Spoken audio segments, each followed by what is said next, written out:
Alexandria Ocasio-Cortez just made the worst mistake of her congressional career, calling Senator John Kennedy a joke to his face on live television, while she was calling him a walking punchline, a late-night comedian with a gavel, and 30 years of government with nothing to show for it but one-liners.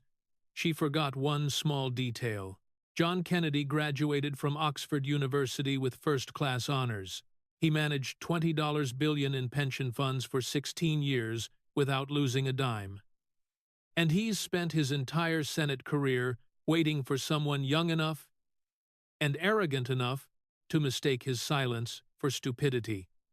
AOC didn't know. She thought she'd just humiliated him. She saw the old man sitting there in his reading glasses, scribbling on a yellow legal pad, and she assumed she'd won. Her staffer was already drafting the tweet, "AOC destroys Kennedy on Senate floor." The clip was supposed to go viral by lunch. It went viral, just not the way she planned. Kennedy set his pen down, took off his reading glasses, and cleaned them with his tie, slowly, the way a man does when he has all the time in the world and intends to use every second of it. He looked at AOC with the expression of a grandfather who's just heard his granddaughter explain how to run the family farm after spending one summer picking tomatoes.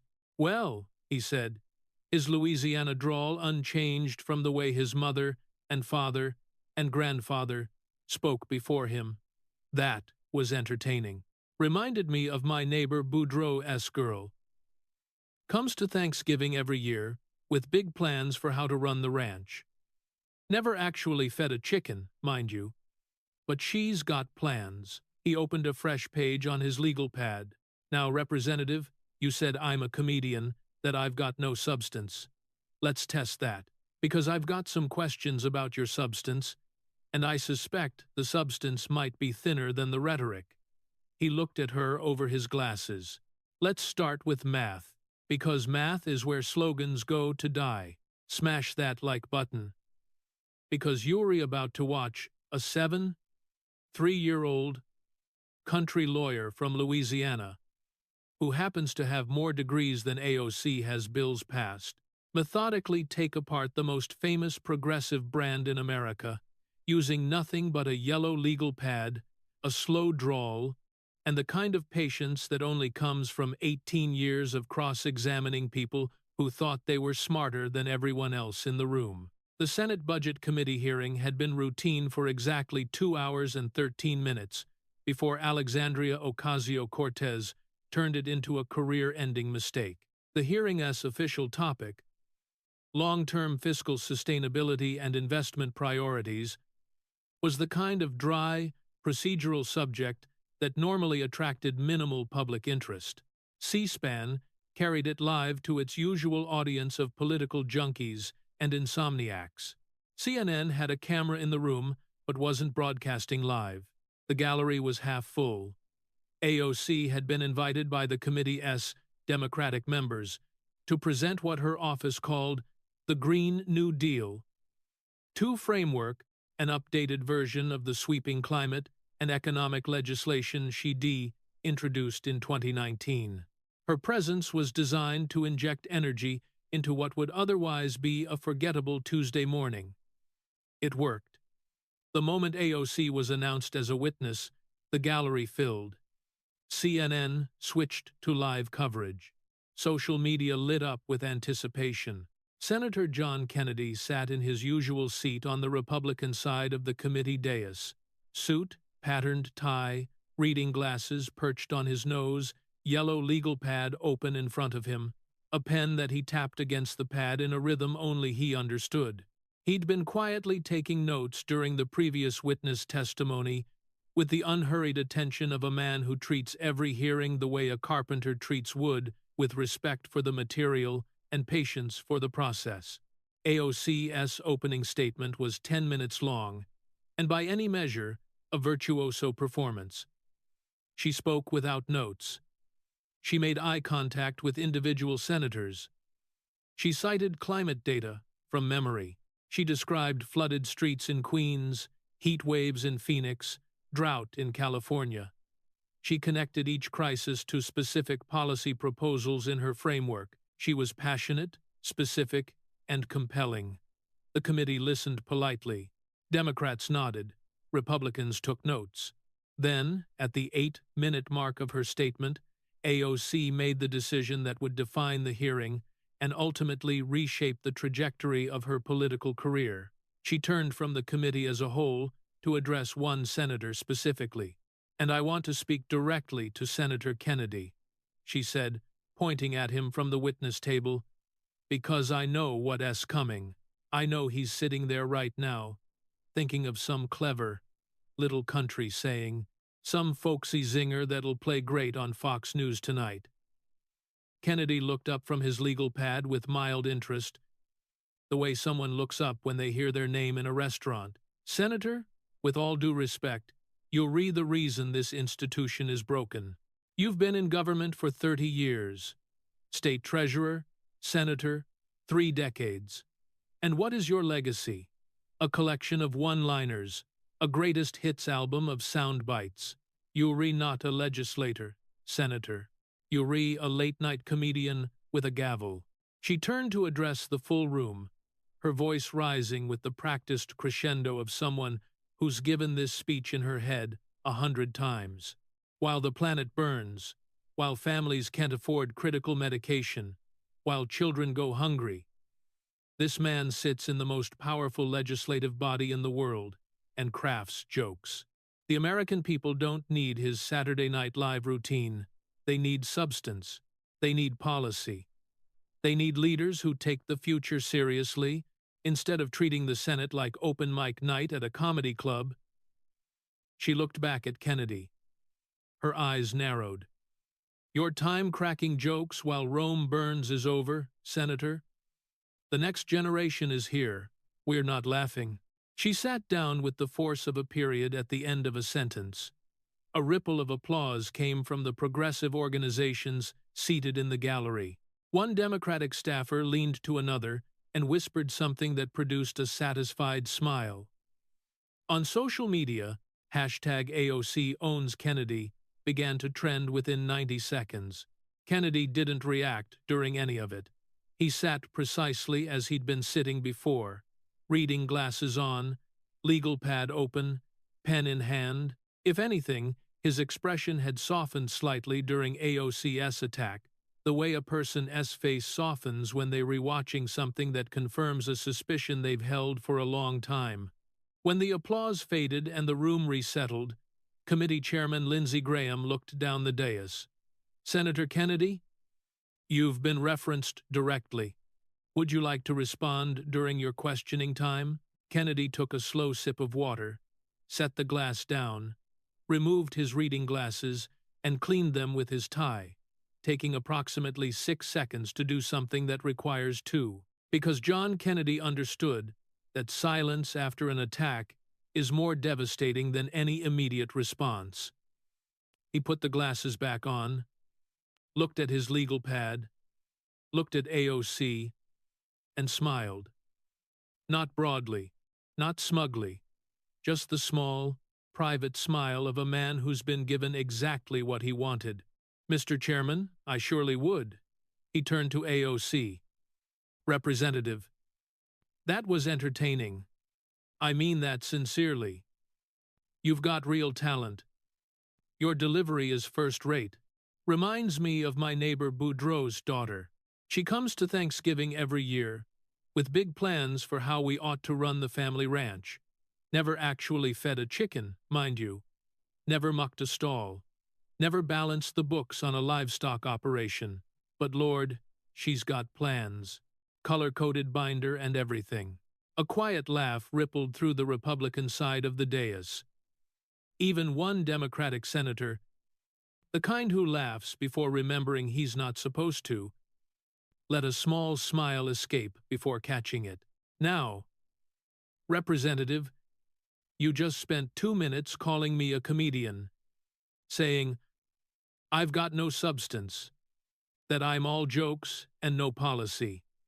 I want to test that theory, because I've been taking notes during your presentation and I've got some questions about your substance.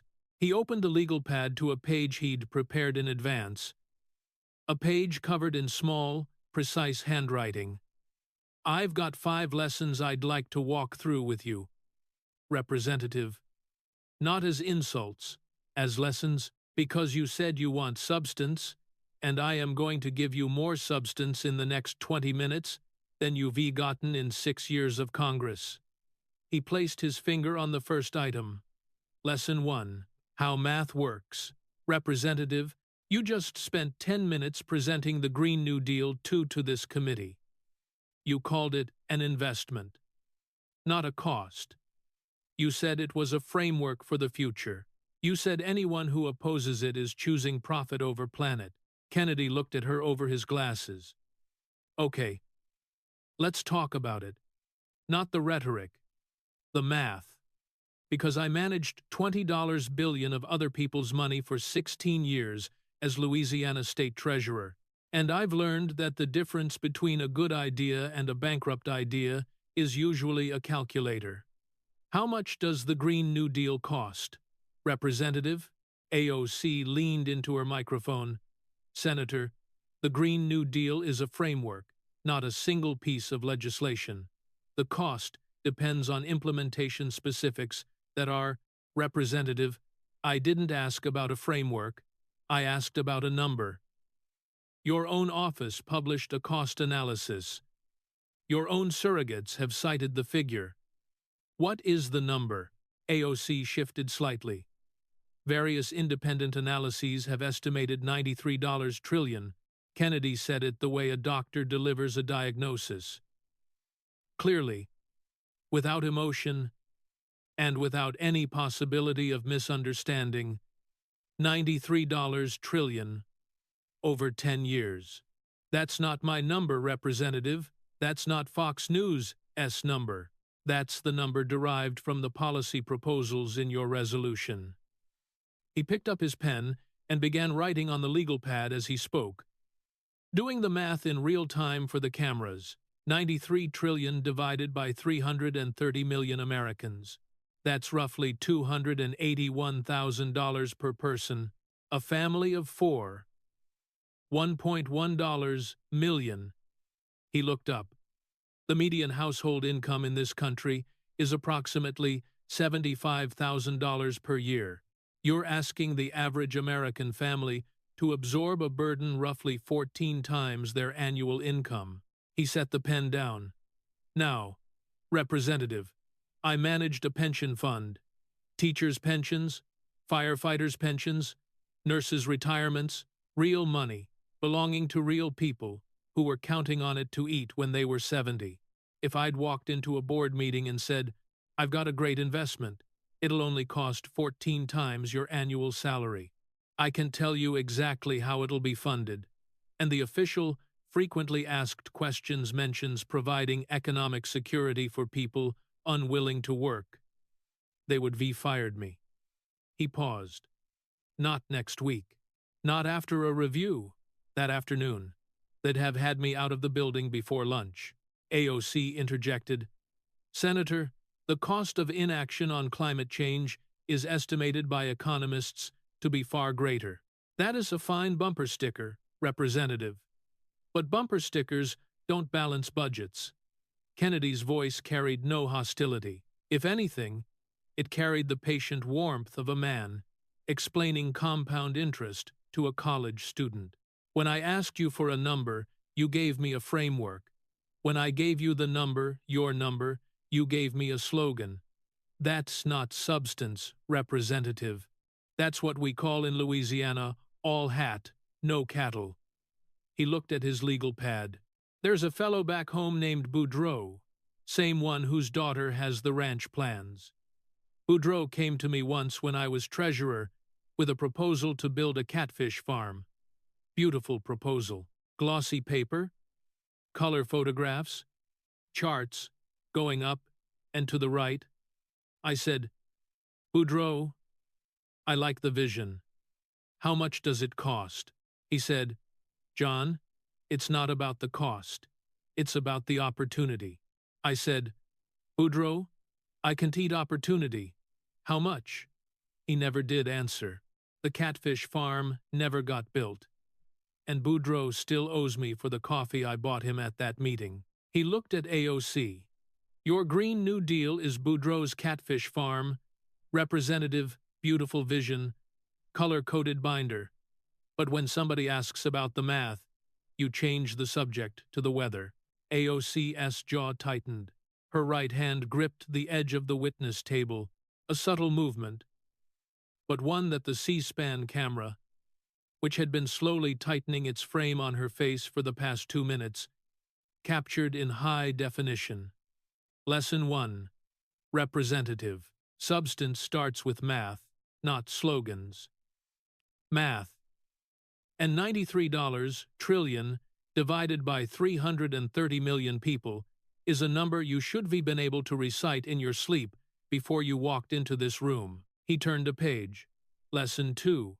How money works. Specifically, your money. Kennedy produced a document from a folder beside his legal pad.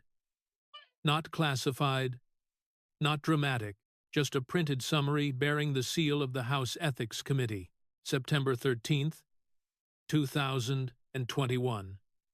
The Met Gala. You attended wearing a white dress designed by Aurora James with the words, "Tax the Rich," written on the back. Ticket price for the event, $35,000 per person. He looked at her. Now, I appreciate the irony. Wearing "Tax the Rich" to a party that costs more than most Americans make in 6 months. That is either very clever or very something else. But let us move past the symbolism and get to the substance. In July 2025, the House Ethics Committee released its findings on your attendance at the Met Gala. The committee found that you violated the House gift rule. You received impermissible gifts in connection with the event, including the ticket, the dress, accessories, and hair and makeup services. You were ordered to pay approximately $2,733 in restitution, plus a $250 late payment. He held up the report summary. But the violation isn't the interesting part, Representative. The interesting part is how you handled the paperwork. He read from the report. To gain free admission for your fiancé, Riley Roberts, you designated him as your spouse on the event documentation.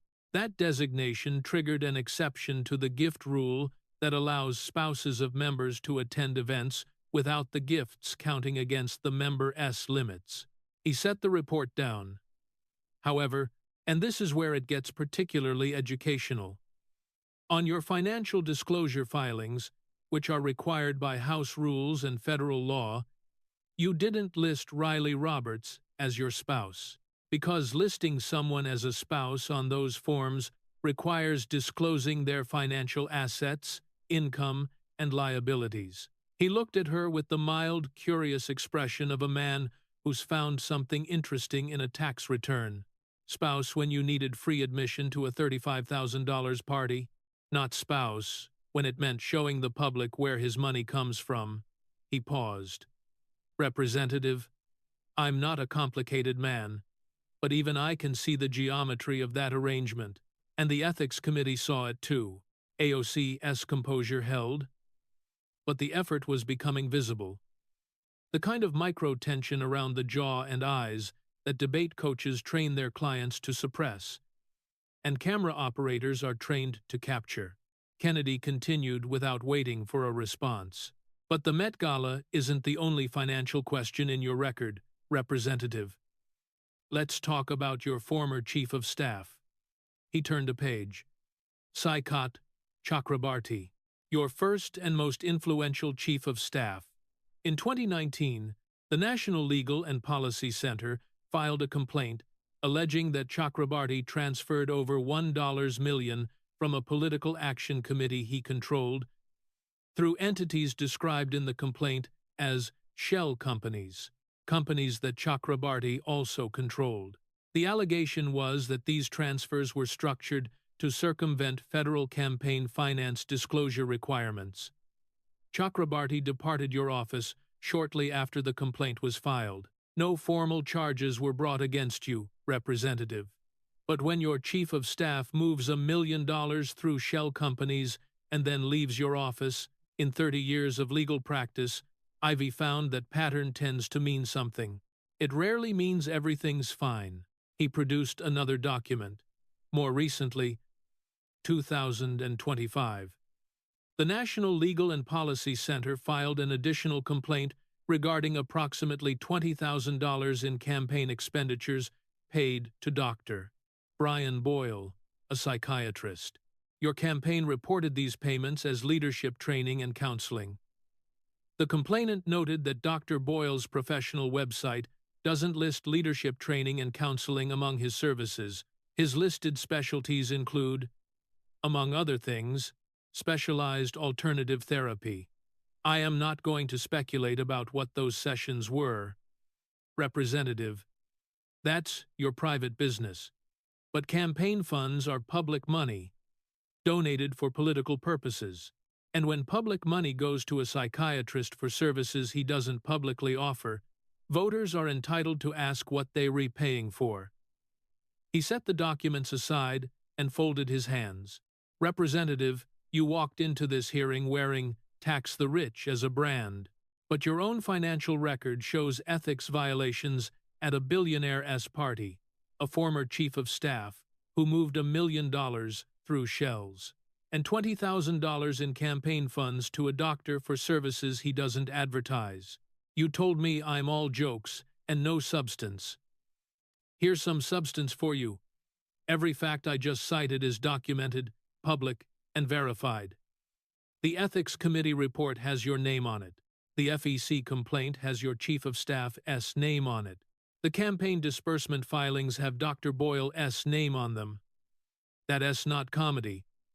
Representative, that's an audit. And the woman who wants to tax the rich can seem to manage her own campaign's checkbook. He turned another page. Lesson 3. How hypocrisy works. Because this one is my personal favorite. Representative, I'm going to do something that might seem unusual for a senator who's been called a comedian. I'm going to pay you a compliment. AOC looked at him with the weariness of someone who learned over the past 10 minutes that Kennedy's courtesy is the knife, not the handle. You've built one of the most successful political brands in modern American history, 36 million followers on Instagram. Magazine covers, documentary deals. You turned bartender from the Bronx into a global identity. That takes real talent. I mean that sincerely. Marketing companies study your operation. He paused. But here's the thing about brands, Representative. A brand is a promise. And when the promise doesn't match the product, people notice. They might not notice right away. They might not notice this year, but eventually, the gap between what you say and what you do gets wide enough that even your biggest fans can see daylight through it. He opened a new section of his legal pad. You told American school children on camera, in an official capacity, to skip meat and dairy for a meal as a personal climate action. Your campaign, during that same period, spent approximately $50,000 at luxury hotels, high-end restaurants, and entertainment venues in Puerto Rico, including, according to your own FEC filings, a venue associated with a Bad Bunny concert. Skip meat and dairy. Unless you in Puerto Rico on donor money, then it's resort dining, he continued before she could respond. You championed public transit as a green alternative to personal vehicles. Your own campaign's transportation expenditures show extensive use of Uber and Lyft ride-sharing services, including for trips where public transit was available within walking distance of your departure point. Take the subway. Your own travel records include flights on routes where Amtrak service was available and, in some cases, competitive on time. Take the train. Unless it's you, then it's a flight. And then there's the Vanity Fair cover, $14,000 in clothing for a single photo shoot. For context, Representative, $14,000 is roughly what a home health aide in your district earns in 4 months. The woman who represents some of the poorest neighborhoods in New York City posed for a fashion magazine in an outfit that would take her average constituent a third of a year to afford. Kennedy took off his glasses and set them on the desk. The gesture he used when he wanted to speak without any barrier between himself and his audience. Now, I'm not a socialist. Representative, I believe people should be able to spend their money however they want. You earned that opportunity. You were entitled to nice things. But when you build your entire political identity on being the champion of working families, and then you live like the people working families resent, that's not progressive politics. That's what my mama would be called preaching water and drinking wine. He put his glasses back on. You asked why I make jokes, Representative? Here's why. Because sometimes the gap between what somebody says and what they do is so wide that a joke is the only honest response. A woman wearing Tax the Rich at a $35,000 party is a joke, not because she's stupid. You were clearly not stupid, but because the contradiction is so enormous that laughter is the only sane reaction. That's why there are directions on the shampoo bottle. Representative, not because people can't figure it out, but because some folks are so busy telling everyone else how to wash their hair that they forget to check whether they're holding the bottle upside down.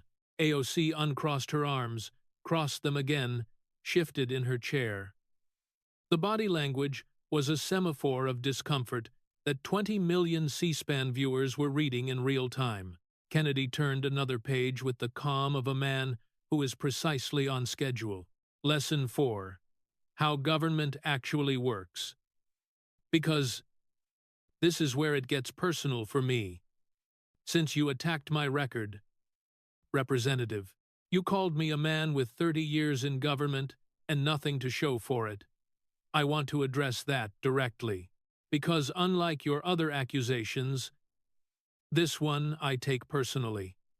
He set down his pen and spoke from memory.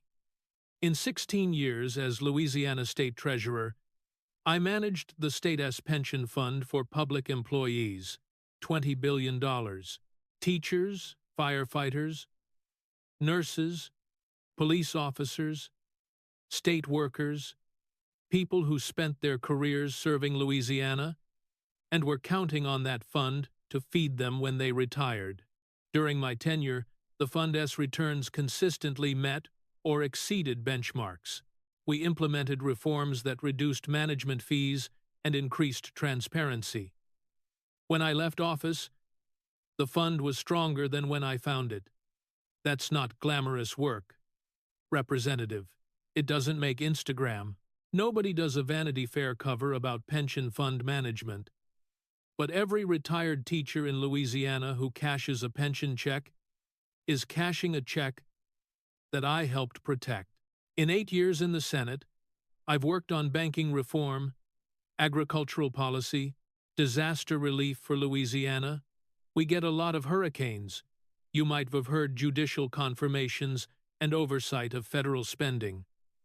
Again, not glamorous, not viral, but real. He opened his legal pad to a page with 2 columns. Now, let's look at your record, Representative. 6 years in Congress. He ran his finger down the left column. Bills sponsored by Alexandria Ocasio-Cortez that were signed into law as standalone legislation 0. He let the words sit in the air for 3 seconds. Now, to be fair, that number deserves context. Passing standalone bills is hard, especially from the minority. Most members don't pass many. But you've been in the majority during the 117th Congress, when Democrats controlled the House, the Senate, and the White House. That was your window. Every legislative advantage was in your favor. During that window, your signature legislation, the Green New Deal, was put to a vote in the Senate. Not a single senator voted for it. Not one. Not even the senators who publicly praised your courage and vision. When it came time to put their names on it, they voted present. They wouldn't even vote no. They just declined to participate. Your Just Society suite of bills, comprehensive, ambitious, I'll give you that, did not pass. Your credit card interest rate cap with Senator Sanders did not pass. Your Public Banking Act did not pass. He looked at the right column. Co-sponsored legislation that became law. 14 bills during your first term. Amendments adopted a handful, including a commendable one, redirecting $5 million from federal agencies to substance recovery treatment. I give you credit for that. Real credit. But Representative, co-sponsoring a bill is like being in the group photo. The question is whether you were in the kitchen cooking or just showed up for dessert. He closed the legal pad on that section. You have 36 million Instagram followers, Representative, and 0 laws with your name on them. I have about 400,000 followers on the social media my staff makes me use, and 30 years of public service where the numbers added up and the checks cleared. He looked at her directly. You called me a comedian with a gavel. You said my legacy is one-liners. But here's the difference between us. When my career is over, retired teachers in Louisiana will cash pension checks I helped protect. When your career is over, people will have screenshots. Between the two of us, Representative, and I ask this with genuine curiosity, not hostility. Who exactly is the walking punchline? AOC opened her mouth. 3 separate sentences began and died in the space of 4 seconds. Senator, you read deliberately. Stop. My record on amendments and advocacy. Stop. The legislative process doesn't measure impact through stop. Each sentence collapsed because Kennedy hadn't attacked her ideology. If he called socialism evil, she had a speech for that. If he denied climate change, she had a speech for that. But he hadn't done either. He'd attacked her effectiveness, the distance between her ambition and her results, and she was discovering in real time that she had no prepared response for the simple observation that 6 years of the loudest voice in Congress had produced the quietest legislative record. Kennedy watched her search for words, with something that wasn't quite sympathy and wasn't quite satisfaction. It was the expression of a teacher who's asked a question and is genuinely curious whether the student has done the reading. She had dent. Take your time, Representative, Kennedy said. Lesson 5 is the last one, and I think it's the most important. Kennedy's voice changed. Not dramatically, not to anger or to softness, to something more personal. The voice of a man who is about to say something he means, rather than something he's calculated. Representative, I want to talk about your story, not your policy, your story, because your story is at the heart of everything you've built, and I think the American people deserve to hear it told accurately. You've told America that you rear a bartender from the Bronx. That story, working-class girl, serving drinks, running for Congress, beating the establishment, is genuinely compelling. It's the American dream. It's the kind of story this country was built on. But it's not quite the whole story. He spoke without notes for the first time in the hearing. You were born in the Bronx. That is true. But when you were about 5 years old, your family moved to Yorktown Heights in Westchester County. Now, for people who aren't from New York, and I am one of them, I am a Louisiana boy. Westchester County is one of the wealthiest counties in the state. Median household income is roughly double the national average. The homes in Yorktown Heights average well over $500,000. Your father was an architect, Representative. That is a professional career. A good career. The kind of career that puts you solidly in the middle class. The real middle class, not the political talking point. You attended Yorktown Central High School. a well-funded public school in an affluent suburb, where you participated in science competitions and won awards. You went to Boston University, where tuition runs approximately $40,000 per year. After college, you bartended and waitressed. That is real work. Honest work. I respect anyone who serves tables. I've said that publicly, and I mean it. But the bartending was a chapter, Representative. It was not the book. He looked at her. There's nothing wrong with your background. Not a single thing. Growing up middle class in a good suburb with a father who had a professional career is something to be proud of. Millions of Americans would love to have had that childhood, but that's not the story you tell. You tell the Bronx. You tell the bartending. You tell the struggle. Because middle-class girl from Westchester County doesn't fit the brand. He leaned back slightly. Now, here's where I differ from some of my colleagues. Representative, I'm not going to attack your background. I'm going to tell you mine. I'm from Zachary, Louisiana. Population about 17,000. My mama was a school teacher. My daddy worked hard. We weren't rich, but we weren't hungry. I had a good childhood. I went to good schools. Vanderbilt, UVA, Oxford, because I studied and got lucky and had people who believed in me. And here's the difference. I don't pretend any of that didn't happen. I don't build a brand on a version of my story that makes me sound more working class than I was.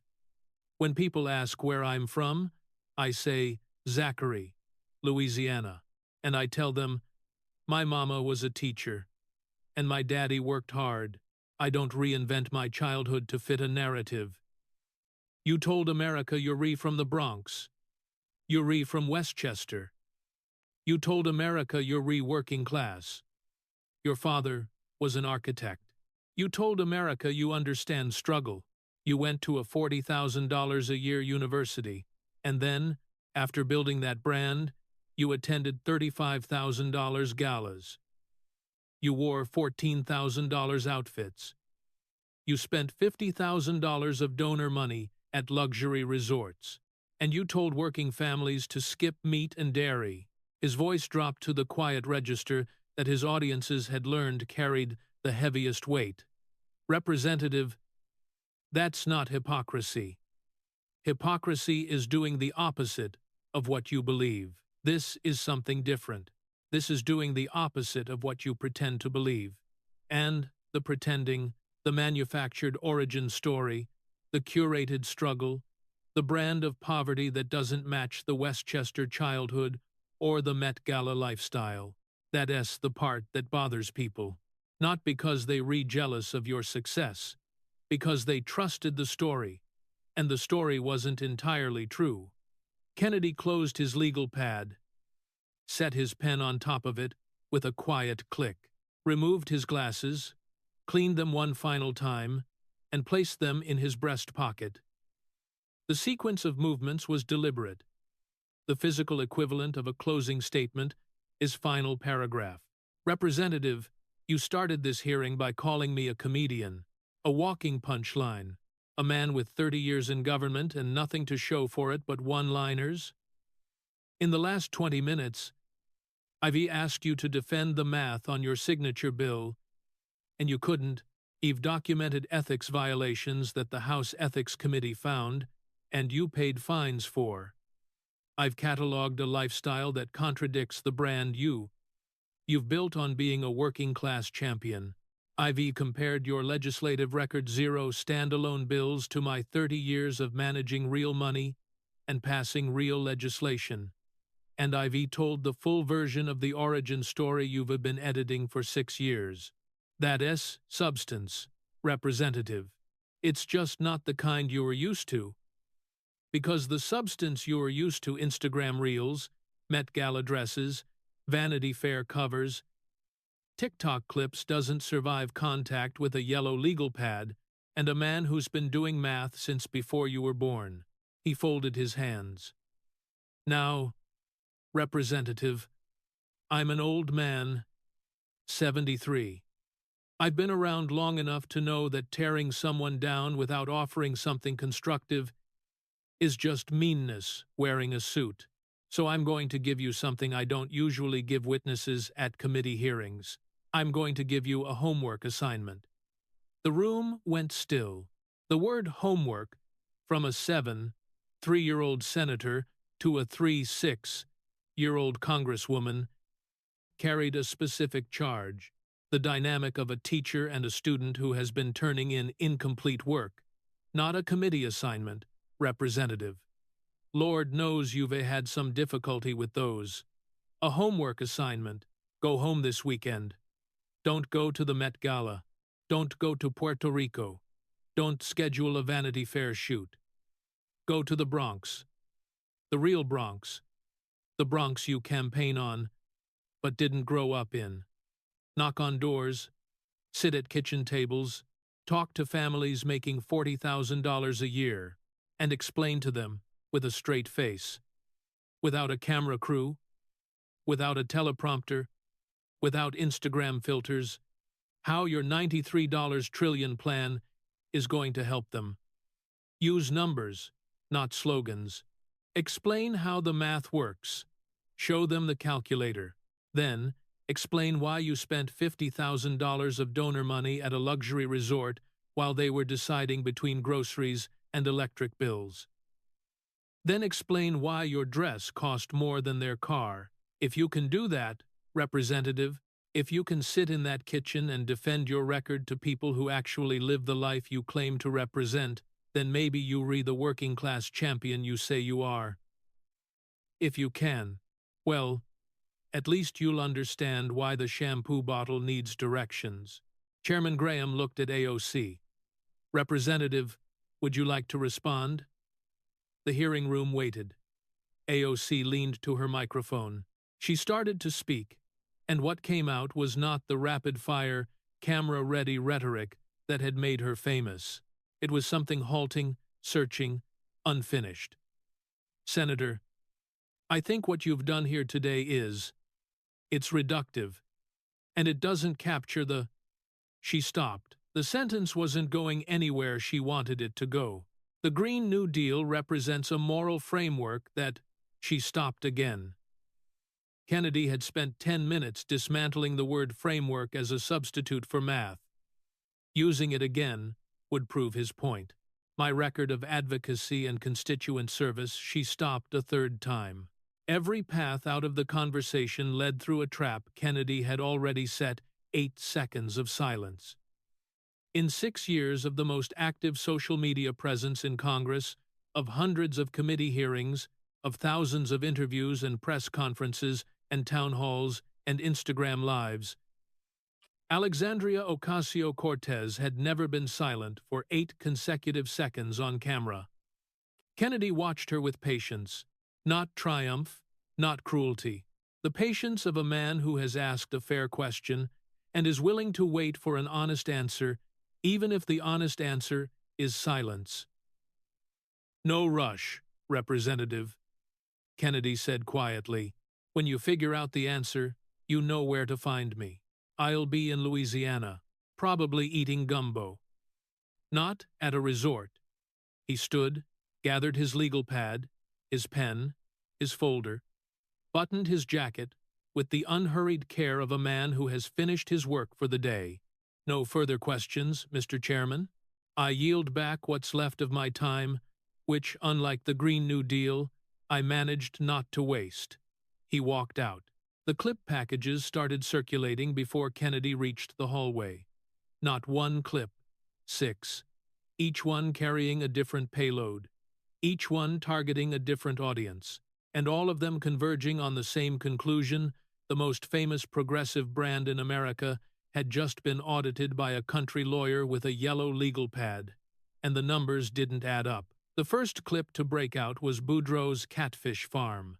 Kennedy's folksy analogy, comparing the Green New Deal to his neighbor's unfunded business plan. The clip was 90 seconds long and was shared 40 million times in the first 24 hours. Comedy writers called it the most devastating thing to happen to a policy proposal since read my lips no new taxes. The analogy's power lay in its simplicity. It reduced a $93 trillion proposal to a conversation between two neighbors over coffee, and in that reduction, exposed the absence of basic financial planning that had been hidden under layers of ambitious rhetoric. The second clip was spouse when free, not spouse when filing. Kennedy's methodical walkthrough of the Riley Roberts designation discrepancy. This clip traveled differently than the first. It moved not through comedy channels, but through financial and legal communities, where the specific ethics violation resonated with professionals who understood exactly what the arrangement implied. The third clip was the math. $281,000 per person, 14 times the median income. These numbers, delivered in Kennedy's session unhurried drawl, became the definitive conservative rebuttal to the Green New Deal.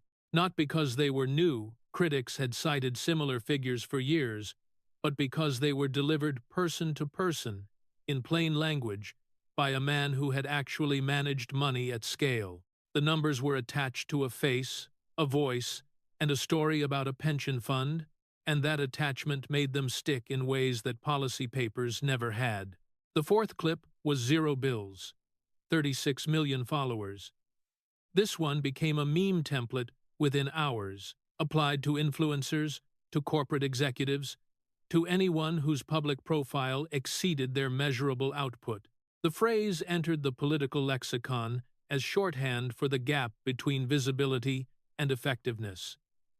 The fifth clip was the shampoo bottle, Kennedy's callback to his own famous one-liner, repurposed not as a throwaway joke, but as the capstone of a 2-0-minute argument, demonstrated that the line had never been casual. It had always been a diagnosis. And the sixth clip was the homework assignment, the full 2-minute sequence of Kennedy giving AOC specific, concrete, actionable instructions to go to her own district and explain her record to real families, followed by 8 seconds of silence from the woman who had never been silent for 8 seconds in her life. That clip was shared more than the other 5 combined, not because it was the funniest or the sharpest, but because it was the most human. A teacher giving a student an assignment, a student discovering she hasn't done the reading, and 8 seconds that said more about the distance between a brand and a reality than any op-ed or investigation ever could. The political impact was substantial and immediate. AOC's small-dollar fundraising, the engine of her political operation, experienced its first significant decline in 6 years, as donors who had given $20 and $30 a month paused their contributions to process what they'd watched. The decline was not catastrophic, but it was unprecedented. Her operation had never moved in any direction but up, and the reversal, however modest, signaled something new doubt. The Met Gala ethics findings, which had been treated as a minor story when released in July, re-entered the news cycle with renewed force. The spouse, not spouse discrepancy became a standalone story on outlets that had previously ignored it. AOC's communications team released a statement calling the hearing a partisan attack disguised as folksy charm. But the statement addressed none of Kennedy's specific, factual claims. A silence that commentators noted was its own form of confirmation. Kennedy gave no post-hearing interviews. He released no statement. He posted nothing on social media. When a news reporter caught him in a Capitol hallway 2 days later and asked how he felt about the viral response, Kennedy stopped, considered the question, and said, "I feel like a man who did his homework. It's a good feeling. I recommend it. In the Bronx." The real Bronx, not the brunch Bronx, as Kennedy had put it. A home health aide named Maria Gutierrez watched the hearing on her phone during her lunch break at a patient's apartment. Maria was 54 years old. She earned $38,000 a year. She lived in the district AOC represented.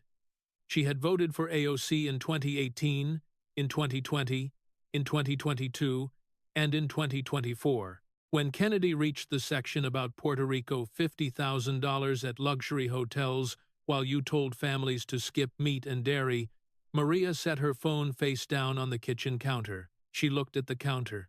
She looked at the lunch she'd packed from home: rice, beans, and a piece of chicken that she'd cooked on Sunday, because cooking in bulk was cheaper. Nobody ever said that to her, Maria told her coworker that evening.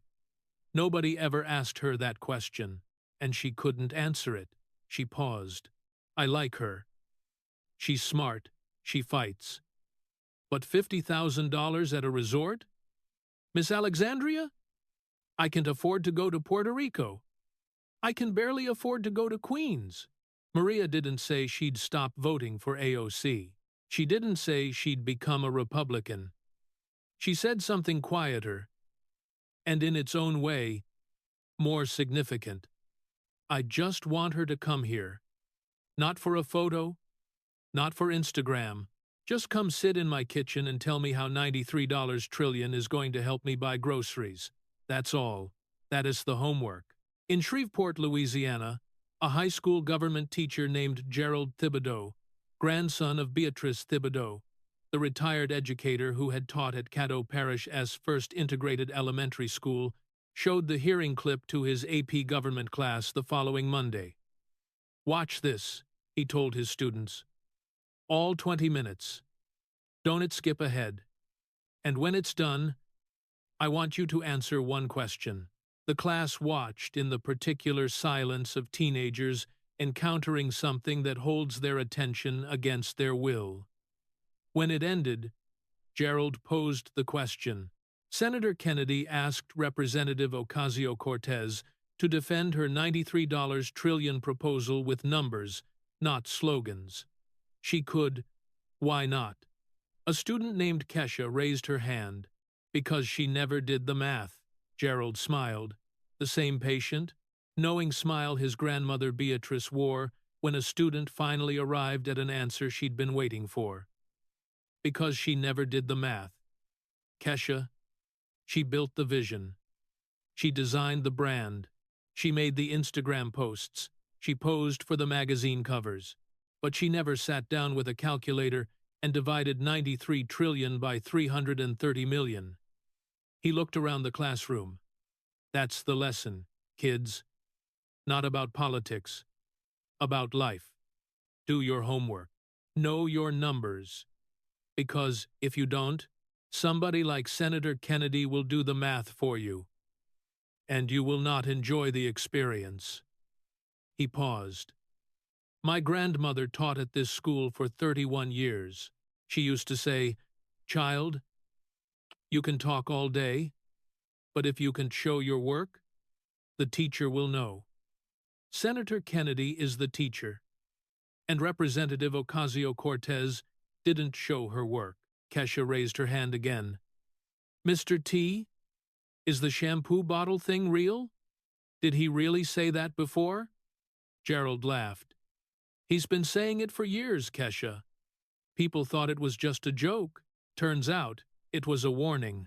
If you made it this far, you've just witnessed what happens when someone who has spent 6 years being the loudest voice in the room meets someone who spent 30 years being the most prepared.